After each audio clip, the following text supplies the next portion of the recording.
As últimas semanas da macroeconomia foram bastante agitadas, me levando a fazer aí praticamente 4 capítulos só sobre o Japão e toda essa coordenação justamente pela importância que tudo isso tem. Mas o que eu quero falar hoje é sobre um assunto muito interessante abordado pelo Brand Johnson, que traz um pouco de uma face geopolítica que infelizmente ela tem tudo a ver com a macroeconomia e ela influencia o que pode acontecer com moedas ou mesmo com o seu portfólio.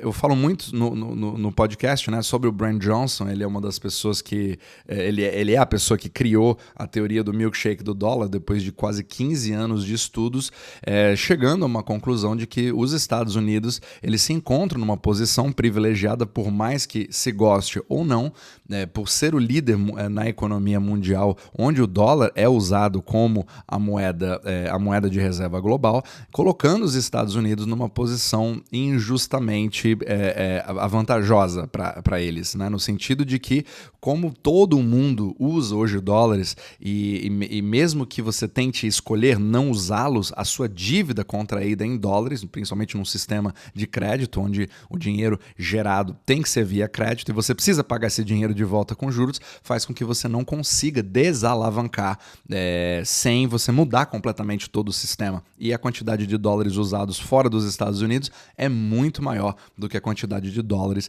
dentro dos Estados Unidos. Ao mesmo tempo, os Estados Unidos, com o Fed e a sua taxa de juros, você consegue usar isso ao seu favor, espremendo os países fora dos Estados Unidos. Então é mais ou menos sobre esse assunto que eu quero falar nesse podcast, principalmente quando a gente vê todo o conflito gerado dentro do próprio Japão, tentando controlar sua moeda, na China, com seus controles de capital, e também o próprio Fed tentando lidar com a inflação. Então, esse triângulo acaba gerando uma guerra cambial, onde você tem tiroteios indo para todos os lados, mas onde você pode talvez ver uma coordenação geopolítica na movimentação dessas moedas. E ele trouxe uma visão muito interessante, não tem uma prova em si, obviamente, de que seja exatamente isso que esteja acontecendo, mas, como eu digo, na macroeconomia, principalmente no sistema euro-dólar, que são os dólares fora dos Estados Unidos, você não consegue ver exatamente o que está acontecendo. É um buraco negro, mas você consegue avaliar o que está em volta dele, os sintomas. Então, os Estados Unidos eles são o líder da economia mundial, querendo ou não, é exatamente isso que acontece. Por mais que você tenha tentativas de desdolarização, de criação de moeda do BRICS, lastreamento no ouro, tem vários tipos de esforços que estão sendo feitos, mas isso não pode acontecer se você não desalavancar de todas as dívidas existentes e elas são contraídas em dólares, certo? Então não é uma questão de os países deverem para os Estados Unidos ou ele dever para ou os Estados Unidos dever para o resto do mundo.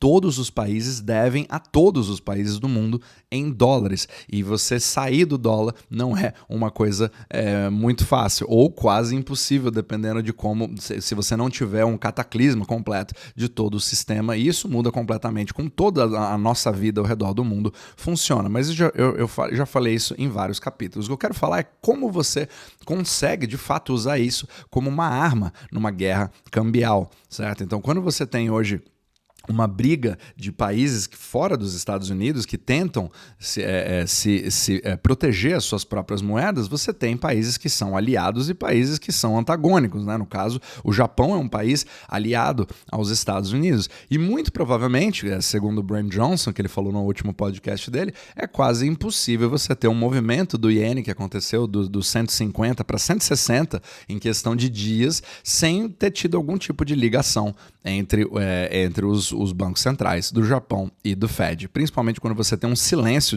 de ambas as partes falando sobre o que está acontecendo, uma comunicação mínima, provavelmente leva a crer que eles estão se comunicando internamente. Mas por que você vai ter isso necessariamente? O Japão, sendo o segundo maior hub do mundo, né, de eurodólares, ele é crucial para a economia. Não faz sentido para a economia global você ter algum desses grandes países, inclusive a China, implodindo. Você precisa ter uma certa coordenação entre os bancos centrais de todos os países para você manter todo aquele sistema funcionando. Afinal de contas, mesmo que sejamos inimigos, se nós temos um interesse em comum, principalmente devido à globalização, você você acaba tendo que ter essa coordenação, é como se fosse equivalência de forças, digamos assim.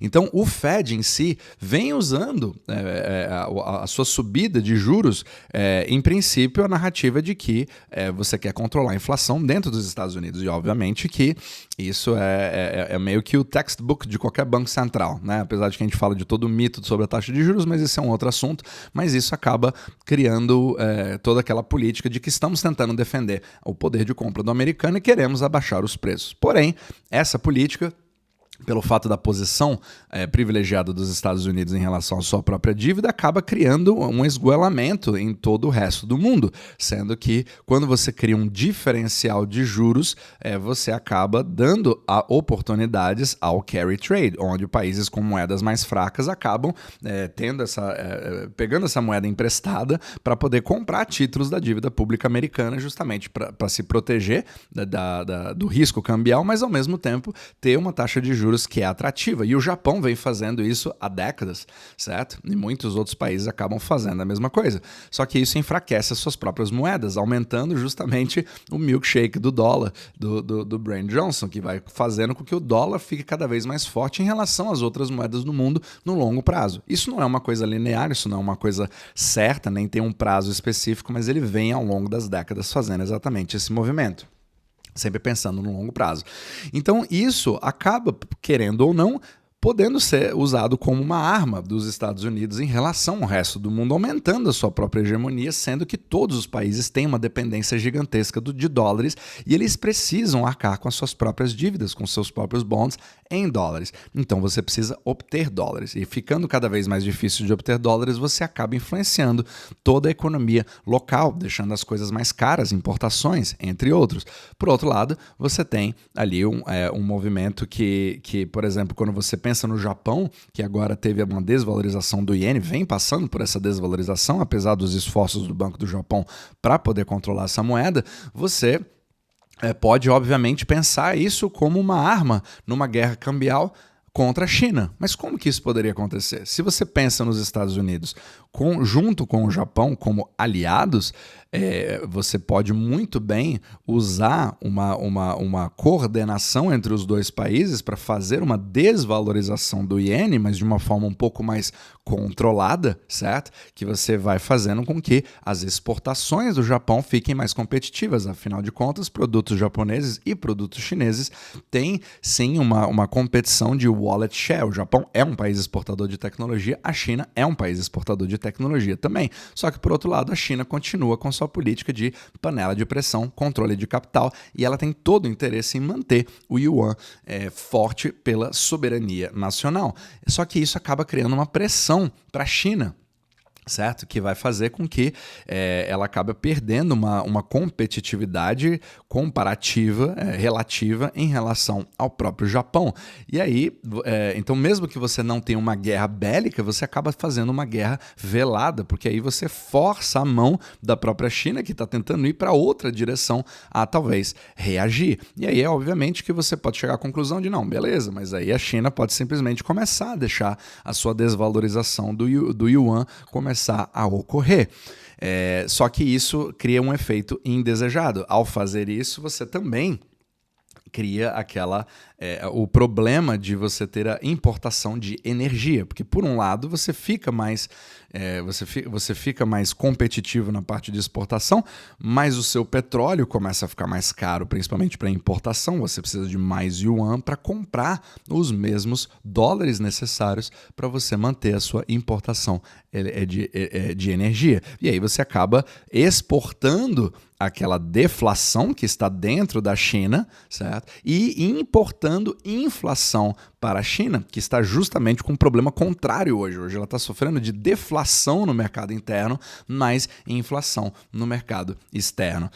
Só que ao mesmo tempo, você fazendo isso, da mesma forma que o iene japonês está desvalorizado também, você também cria esse problema para o próprio Japão, que também depende de muitas importações. Então, essa é como se fosse uma quimioterapia. Você não consegue fazer um ataque totalmente localizado, contra um inimigo, você sempre tem um efeito colateral. Então, você cria... Só que, ao mesmo tempo, todos esses países, do interesse de todos, independente dele ser mais aliado, ou ele ser praticamente um inimigo, ou pelo menos um oponente, de que você tenha algum desses países desmoronando e perdendo totalmente o controle na sua, na sua moeda. Né? Não é do interesse dos Estados Unidos que o yuan simplesmente dispare e perca completamente o controle, e também não é do interesse de nenhum dos países que o Japão simplesmente tem um iene que vai disparar para 200, 260, 300 ienes por dólar. Por quê? Porque todos os países dependem de todos. A China também depende do Japão para distribuição de euro-dólares no sistema, para ter acesso a esses mercados. O Japão depende dos Estados Unidos e da China. E obviamente que os Estados Unidos dependem dos dois, principalmente para importação de produtos. Então, o sistema... ele precisa ser mantido, é do interesse de todos os bancos centrais que você tenha um certo grau de coordenação. Só que, por outro lado, nós estamos diante de um cenário geopolítico que está cada vez mais propício a uma desglobalização. E aí, é essa ruptura que vai acabar criando forças que, por outro lado, podem ser completamente inflacionárias, porque se você começa a pensar num determinado país... que já não pode mais contar com a China, ou mesmo uma mudança de governo, digamos que, por exemplo, entra o Trump no lugar do Biden e ele já veio de um histórico de protecionismo em relação a tarifas colocadas em produtos chineses, essa onda deflacionária de exportação da China pode ser bastante obstaculada, certo? Ou mesmo eliminada, dependendo, né? Se você tem uma proteção de mercado. Então você percebe como todos esses movimentos que acontecem ao mesmo tempo deixa praticamente impossível você determinar o próprio cenário no curto e médio prazos. Então isso deixa a incerteza cada vez maior, porque a gente vai ter uma série de implicações no que vai ser feito. Será que a industrialização de cada país vai ser feita de uma forma coordenada, se você não pode mais contar com outro país num processo de desglobalização?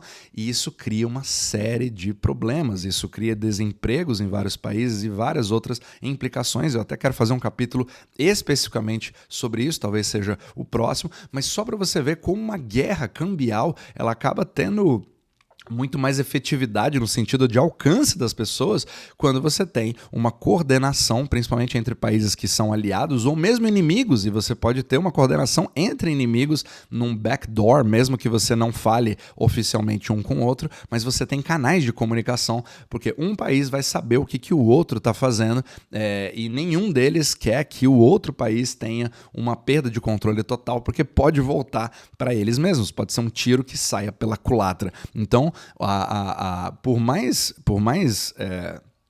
por pior que seja essa ideia, né, de que afete toda a população, você fazer algum tipo de demolição coordenada de uma moeda estrangeira como uma arma geopolítica, apesar de ser uma coisa muito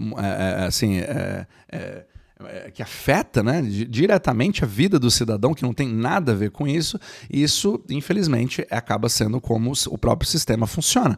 Então, é muito importante nós termos essa visão e levar isso em consideração também, você começar a se inteirar cada vez mais sobre a parte geopolítica, de qual que é o interesse de um país num movimento, numa notícia que você acaba vendo e falar, talvez, quando o Fed faz um determinado... quando o Jerome Powell faz um determinado anúncio da política interna, você pode pensar o que isso vai afetar os outros países. E quando houver outros movimentos, será que isso foi uma resposta àquilo? Será que eles estão coordenados ou será que eles estão contra o outro? Para você começar a ver as macro tendências a partir daí. Então era mais ou menos essa a visão que eu queria dar de que realmente a guerra cambial, muitas vezes, pela macroeconomia, pode ter muito mais efetividade do que uma guerra bélica.